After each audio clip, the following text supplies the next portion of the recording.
ഈ വീഡിയോ നോക്കൂ. ഒരുപാട് പാരന്റ്സ് അവരുടെ കുഞ്ഞിന് 1 വയസ്സിന് ശേഷമാണ് നോൺ വെജ് സ്റ്റാർട്ട് ചെയ്യുന്നത്. എന്നാൽ അങ്ങനെ ചെയ്താൽ ആവശ്യത്തിന് അയൺ ലഭിക്കാതെ കുഞ്ഞിന് അയൺ ഡെഫിഷ്യൻസി അനീമിയ വരാം. സോ നോൺ വെജ് എത്ര വയസ്സിൽ സ്റ്റാർട്ട് ചെയ്യണം, എങ്ങനെ കൊടുക്കണമെന്നറിയാൻ വീഡിയോ മുഴുവനായി കാണും. 6 മാസം തികയുമ്പോൾ കുഞ്ഞിന് മുട്ട കൊടുത്തു തുടങ്ങാം.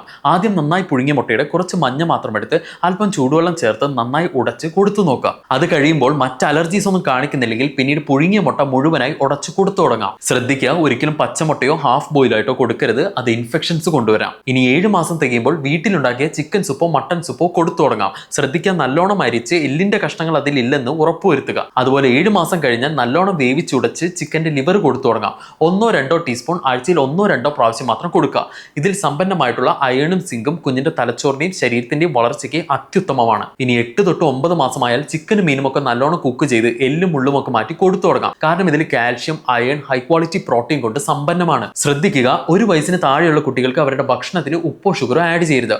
മറിച്ച് 1 വയസ്സിന് മുകളിലുള്ള കുട്ടികൾക്ക് അവരുടെ വീട്ടിൽ മറ്റുള്ളവർക്ക് ഉണ്ടാക്കിയിരിക്കുന്ന എല്ലാം കഴിക്കാം. എന്നാൽ എരിവും ഉപ്പും അല്പം കുറച്ച് ഉപയോഗിക്കാൻ ശ്രദ്ധിക്കുക. സോ ഇതെല്ലാം മാതാപിതാക്കളുടെ സുഹൃത്തുക്കളുടെ അറിവിലേക്കായിട്ട് ഷെയർ ചെയ്യുക. Stay healthy.